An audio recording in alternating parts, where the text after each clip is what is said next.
Hi, you're listening to This Is Not Your Practice Life.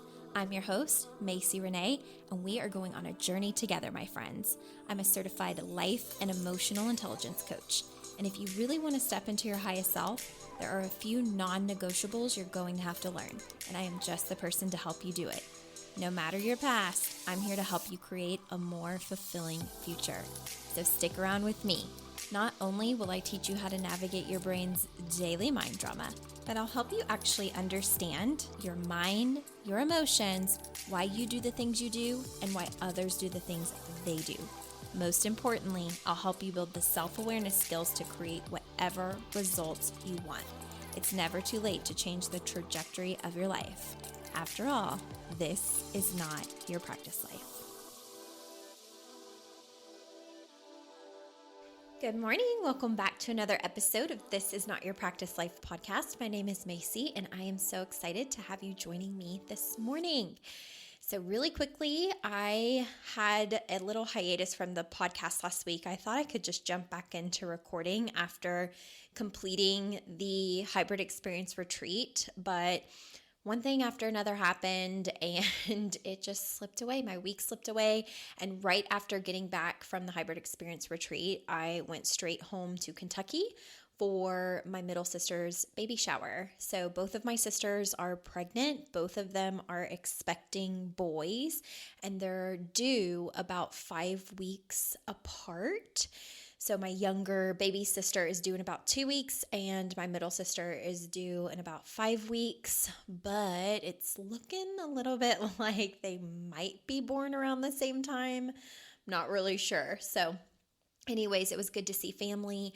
The retreat went amazing. It was so much fun. It's always just, I don't know, it's just such a special program, the hybrid experience. And hopefully you guys followed along on social media. But if you missed it, you can always go back and check my highlights on Instagram. It's a little bubble that says, I think, 2024 round hybrid experience. And you can click through all of my stories and see what my retreat experiences are like attached to that program. You can also go back and see the 2023 retreat as well. All right, you guys, today we are going to talk about ultimately unsupportive partners, but you can apply this also to like unsupportive friends, unsupportive family members.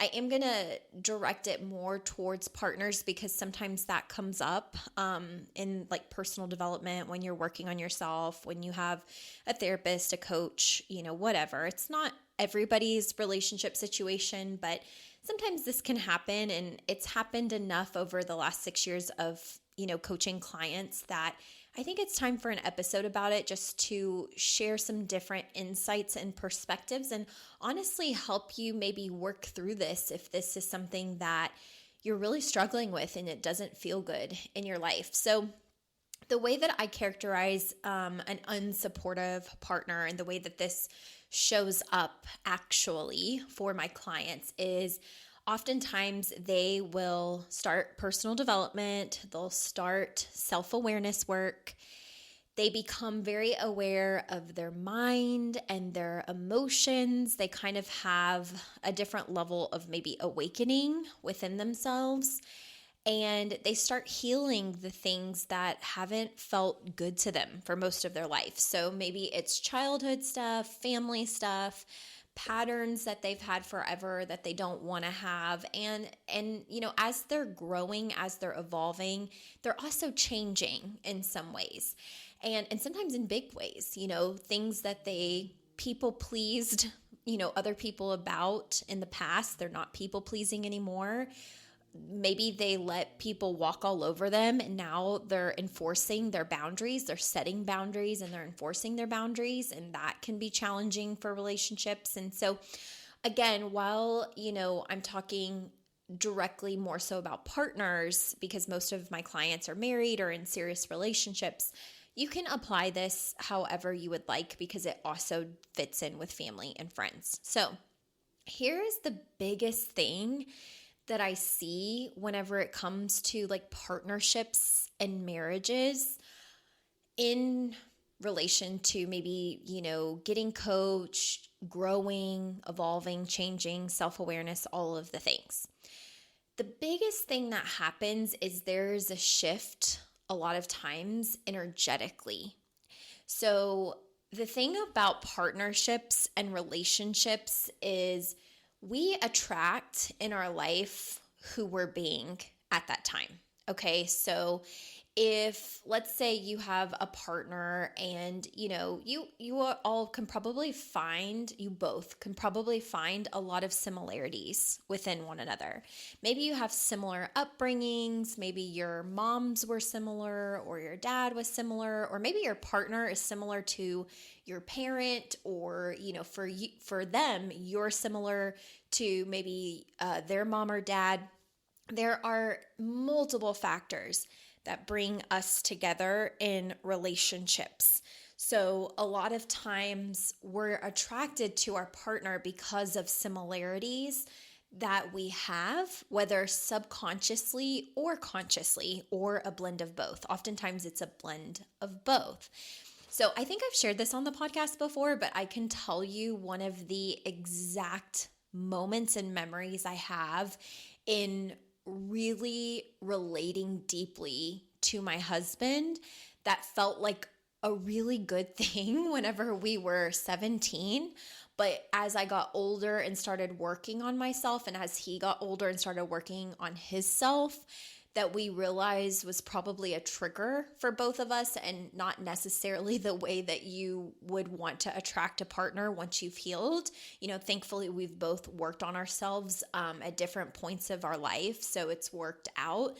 But if we hadn't, this might have been a challenge for us as well, especially early on. So I can remember we were on a field trip to go tour the University of Kentucky College to see if we would like to go there after our senior year. That's when my husband and I started dating, was our senior year. We were both in the same grade and had, a few classes together that year. And so anyways, at this time, we were talking as friends. There was just kind of like interest in texting and MySpace, and back in the day with MySpace. But we go on this field trip, and I can remember we sat together on the bus, and he started asking me about my family. And I was telling him, I was raised by my grandparents. I'm really close with my great-grandparents because I spend most of my time with them since my grandparents work. And I have a mom and I have a stepdad, and I, don't really know my biological dad. I did meet him once when I was 12, and la. And I'm like, what about your family? And, he starts telling me about his mom and about his stepdad. And then he was like, I have a biological dad too that I don't know and I've never met. And I know that I have siblings I've never met. And I'm like, oh, you have siblings you've never met? I have siblings I've never met. And it sounds so crazy, but I can remember getting butterflies in my gut. Oh my gosh, he understands. We both don't have our biological dads in our life. You know what I mean? We both have siblings and we don't know them. And it was like a connecting point. You could almost see the sparks fly, oh my gosh. Now, fast forward into our adulthood when we're both triggered because we don't have our biological dads and we have healing that needs to take place, or my husband would, try to step into a masculine role and my unhealed system would reject it because I would be like, don't act like my dad. I don't have a dad. I don't want anybody to be my dad. And he's like, what? I'm not trying to be your dad. I'm trying to be your husband. I'm trying to just be masculine, but nobody taught me this shit and how to do it. You know what I mean? It's and then the next thing you know, we would be arguing, and it's why are we arguing? And we're both triggered AF over something we bonded over at 17. And I see this with my clients in a multitude of ways. you attracted your partner because of who you were at the time. You all had similar ways of thinking, maybe similar emotions, similar upbringings. There were similarities, enough similarities to bond, even if you all consider yourself total opposites. And with that connection comes similar wavelengths and frequency. If you think about it in terms of energy, like you would be, I guess you could say, like vibrating on the same frequency or vibrating in the same kind of wavelength. If you were looking at it like it was a heart monitor, you would have the same kind of movements on that heart monitor, if we're thinking of it in terms of visuals. So what happens for a lot of women and men whenever they're growing, when you decide to do self-awareness, first and foremost, just know that journey is for you. And just because you start that journey doesn't mean your partner or your family members or your friends ever will. Or if they do, they may be on an entirely different timeline. And you can't force if they ever start that work or when they're ever going to start that work. Okay, that's super important because a lot of times my clients get frustrated because they're growing, they're evolving, they're seeing so much, they're changing their thinking, they're learning about their emotional intelligence, they're growing their emotional intelligence, and then there starts to be like this underlying tension sometimes that happens in the relationship if their partner doesn't know how to be supportive, and here is why. Because as you start to grow and evolve and change, your vibrational frequency, like if we're thinking about the heart monitor, it changes the way it looks. So let's say it used to, be like this up and down kind of like hill and valley kind of look. Maybe now it's more of like zigzags, okay? So your partner or your best friends or your family or whoever, they're still operating in the up, down, hill, and valley kind of vibration.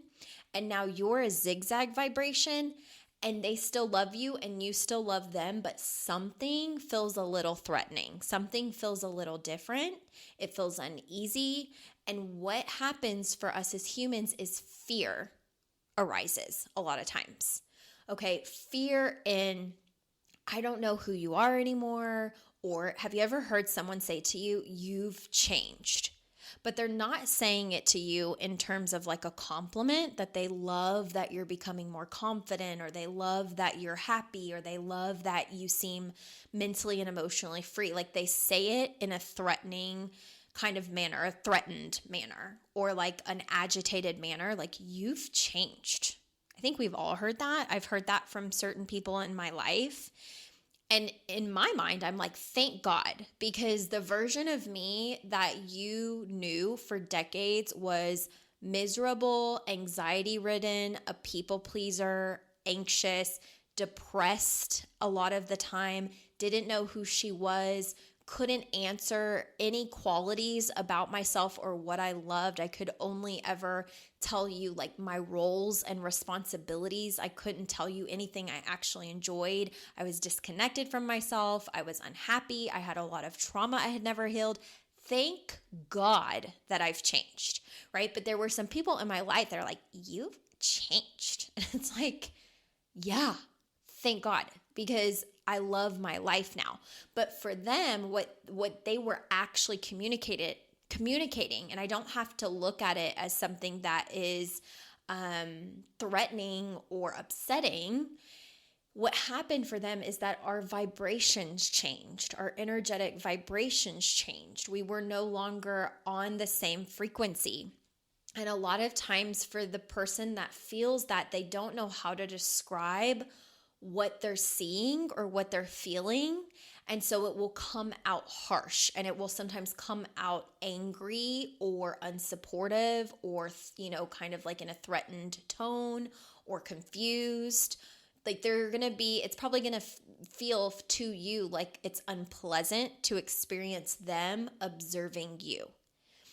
And this is something that a lot of my clients will experience, with partners, specifically partners who are maybe have no interest in self-awareness work, or no interest in doing the work, or they just don't even know what it is.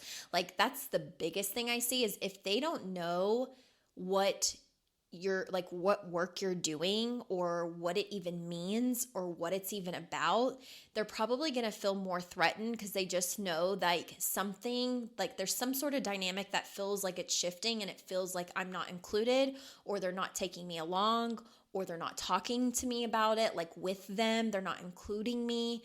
I feel out of the loop. I feel maybe a little bit disconnected. What the F is happening? And so here's the next thing I want to say about that. You can talk about the work that you're doing with your partner, with your friends, with your family. It doesn't mean that they're always going to understand or that they're always going to get it at the level at which you're doing it, but involving them in what things you're working on within yourself can be a very powerful thing. And I want to make it clear that this doesn't mean you're coaching them. It doesn't mean that you're taking all of the work that you hear on the podcast or taking the work that you're learning in my programs or one-on-one and dumping it on them. That's called unsolicited coaching. They often have not asked you to coach them, even if they're asking questions about what you're working on or doing in coaching, right? So don't coach your partners. I'm just going to tell you, it's usually never received well. It never ends well. And they're going to be more agitated because they have to be in a space where they really want that and desire that. And that happens on each individual's own timeline. We can't control that timeline. We don't know when that timeline's coming or if it's ever coming. Okay? So you have to be doing this work for your sake. And you may want them to do their work too because you see how freeing it can be and how amazing it can be. But just because you're doing it doesn't mean that they're going to do it, okay? And you also don't have to be hateful or nasty because they're not doing it. Like, it's actually possible to love them and still be supportive and in love even when they are being who they've always been.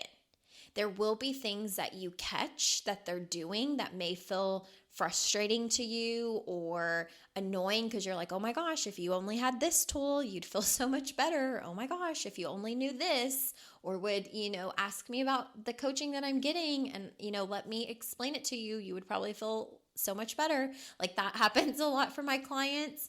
But again, that's none of our business. It's not our business to make anybody change. Okay. And so I always tell my clients, like, that is up to you. Like, you get to decide what your non-negotiables are. Like, you get to set boundaries, you get to stop people pleasing, and you get to just evaluate how you're feeling and, what things feel good in your relationship and what doesn't. And then you need to communicate about those different things. So this leads me to say, and this was what I meant to say earlier, and I kind of went off on a tangent, but the thing about doing work on yourself too, especially hiring a coach, if you're getting a lot of resistance or nastiness or your partner is just not being supportive of the things that you're doing, there's a 99% chance they have no idea what you're doing or what you're working on, or they have a different expectation than you have. So I'm going to give you an example of this, okay? Let's say that you hire me because you do not feel confident. You don't feel confident in your body. You don't feel confident in asking for a raise. You don't feel confident, period. Okay? And also maybe you come to me because you're just feeling a little like, you want to be a better mom, or you want to be more patient and understanding of your kids. You want to build a better relationship with them, and you're struggling with it right now. So you come to me for your own self-confidence, and you come to me because you want to learn how to be more present with your kids and have a better relationship with them. Okay. And so maybe you talked about the investment with your partner and they're like, okay, cool. And they hear you or they don't hear you, or they're like, whatever. Okay. And you start doing your coaching calls, and we get into helping you build your confidence, and we get into helping you, become more present as a parent. And we're digging into why you don't feel those things now. And we're looking at your blind spots, and you're showing up for yourself like week after week after week, and you're working on yourself. And your partner starts to get agitated that you're always on a coaching call, or that they're not, understanding what you're working on or how things are changing, and they're getting kind of irritated, maybe you've experienced this. Oftentimes you need to ask yourself, like, am I talking to them about, like, do they know why I'm working with a coach? Do we have that line of open communication? Do we talk about it? Do I let them judge me for the things, the truth? Do we have different expectations, or, do they just not know what coaching is? Like, maybe they don't. A lot of times they don't, they're like, I don't even know what you're doing every single week. And I tell my clients, I'm like, when you've been working with a coach, you may have 5 very important things you're working on for your life that don't match what your partner thinks you should be working on or believes that you're working on. And they might not see the results that you're getting, especially if you're not talking to them about it. And there could be multiple reasons why you're not talking to them about it. But looking at those reasons why is really, really important, because I always tell, like, women, I'm like, okay, if you have a partner that's pissed because you're getting coaching, like, here's some things that can happen, right? They could be like, hey, in their head, this is like, let's say your partner in their mind is irritated with you getting coaching, therapy, working on yourself, whatever. But the reason being is because they're seeing that you're investing money. They're seeing that you're showing up on a call each week. And they might in their brain be like, I would have expected that by now we would be communicating and maybe having more intimacy in our relationship and not being disconnected from one another. Okay? And so they're watching week after week after week, month after month, maybe year after year, and they're having this expectation of, like, why aren't we talking more or having more sex?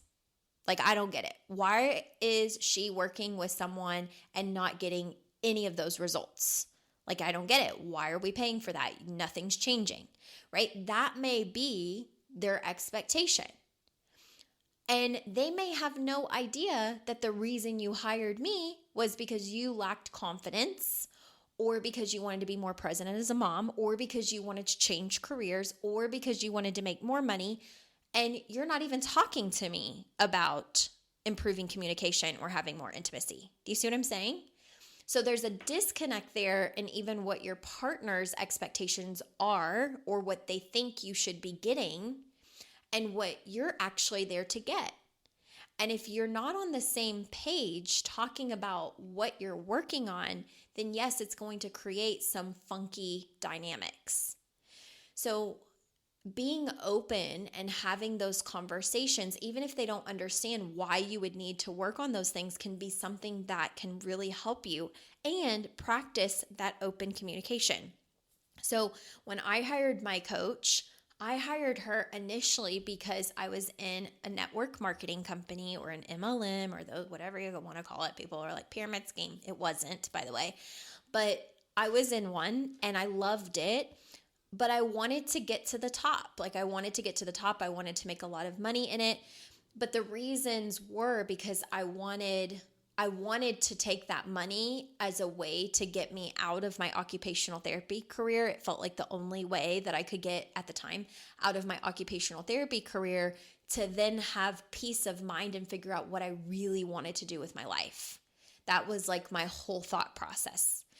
And I hired my coach for that reason, and she saw a million red flags. And I'm not just talking like red flags with like my plan that felt so perfect in my head. I mean, like, she saw a lot of unhealed, unaddressed things within me that she knew, if you don't clean that up,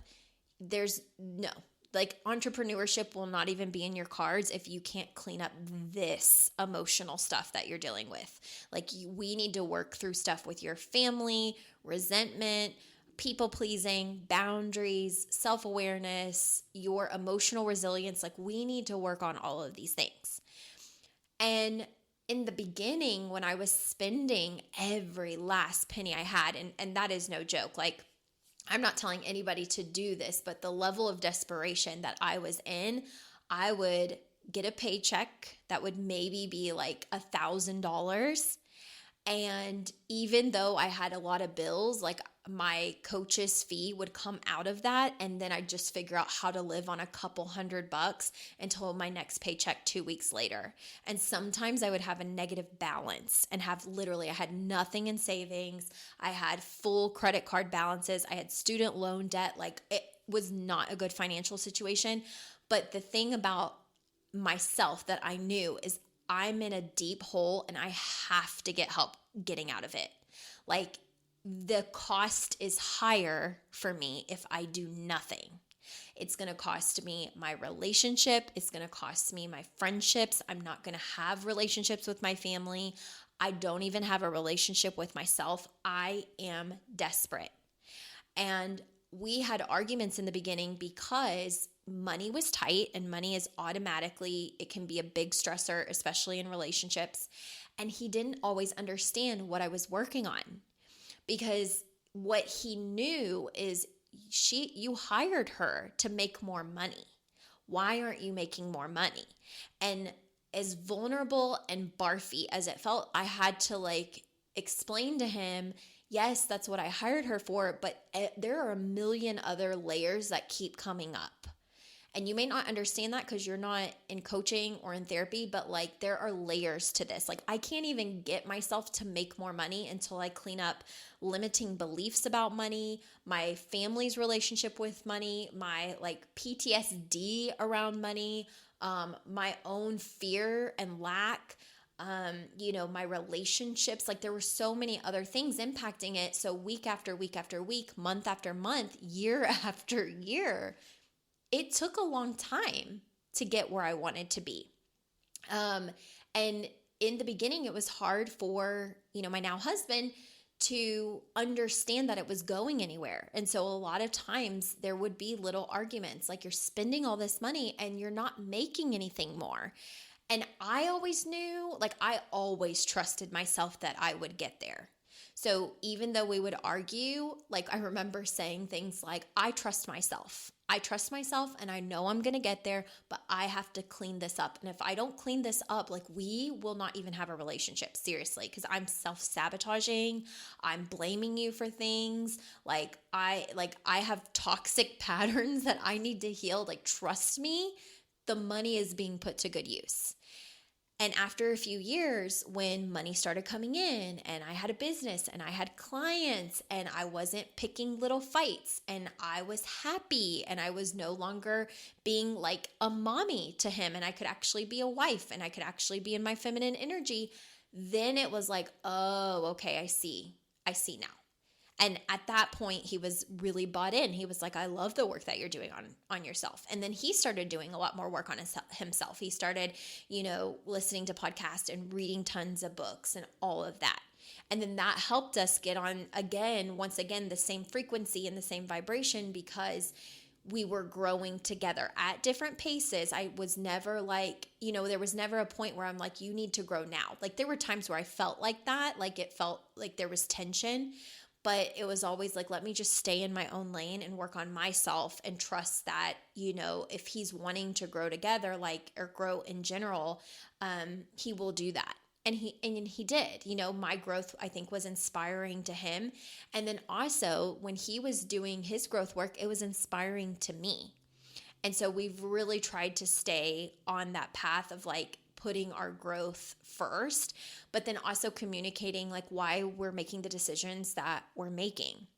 So if you're in a position where you maybe have an unsupportive partner or friend or family member, think about if you've even communicated why you're doing the work you're doing and why you're investing the money you're investing and what the result is that you want. Because the result that you want from it may be completely different than what your family or your friends or your partner thinks you should be working on. And a lot of times people are going to want you to be working on the thing that's going to benefit them the most.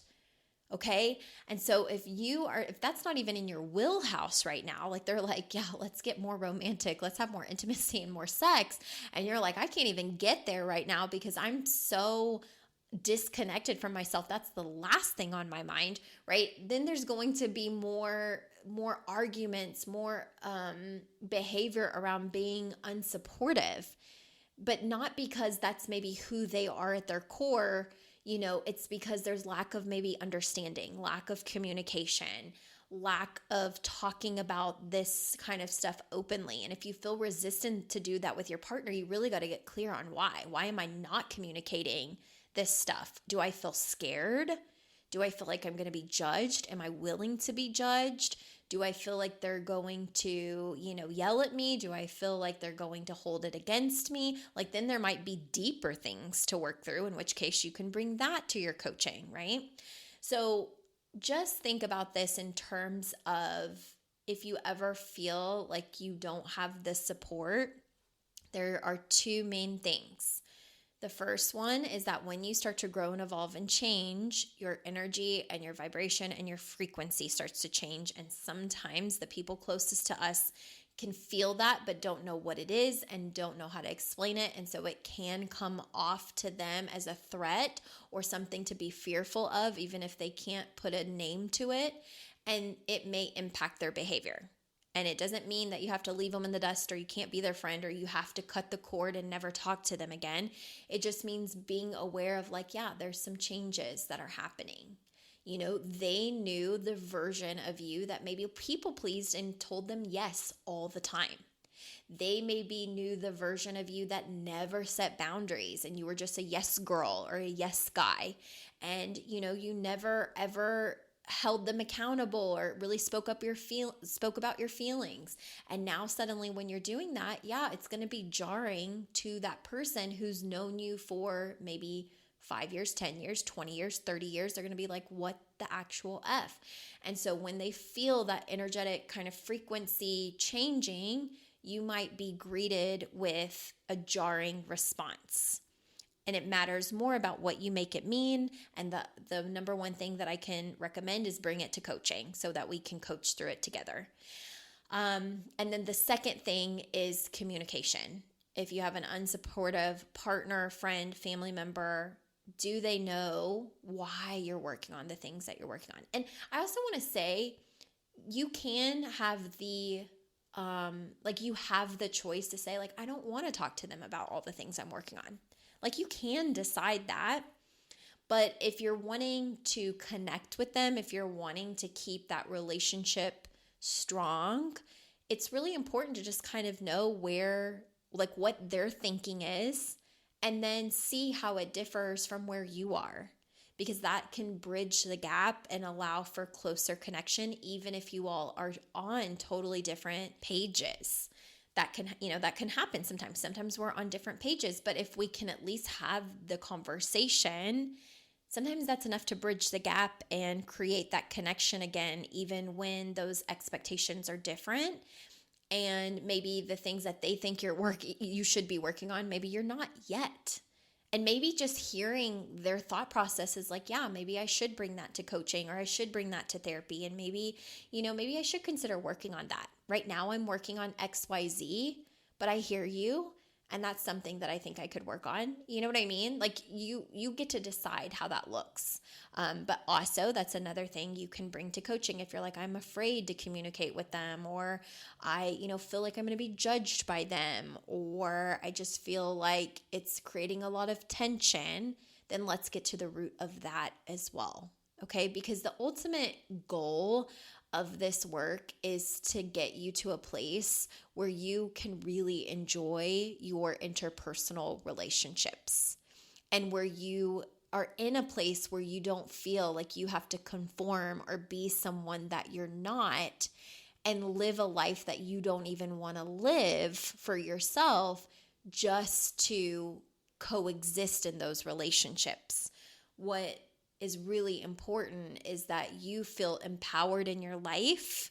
You feel, strong mentally and emotionally. You feel confident. You have the tools and the skills to create the results and the life that you want for yourself, inclusive of family and friends and your partner, your relationships, all of that, your career. And anything that feels like it is a hiccup or a roadblock or it's getting in the way, that's something more to bring to your coaching, right? If it feels like this mountain that you're never going to cross over, then just be open and talk about it. And if you don't feel like you can talk about it with your people, then talk about it with your coach, with your therapist, with the person that you trust that you're trying to work on things through, because it really can make all of the difference for you, okay? But trust yourself, keep going, and just know this is it can be a totally natural thing. There are some clients of mine, they have super supportive partners, right? And they're just like my husband. Every time, I start to get stressed, they say, do you have a call with Macy soon?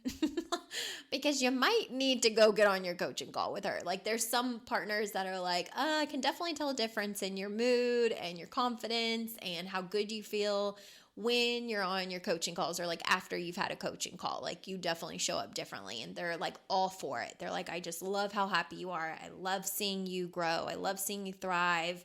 And it's amazing, right? Sometimes we have partners like that, and that's great. And sometimes we have partners that are like, ugh, you're going to go coach with her again? I don't even get what you're working on. What are you even doing? What result are you even getting? Like, I don't even understand why you're paying for that, or what good is coming from it. Like, what is it, right? Sometimes we're greeted with that.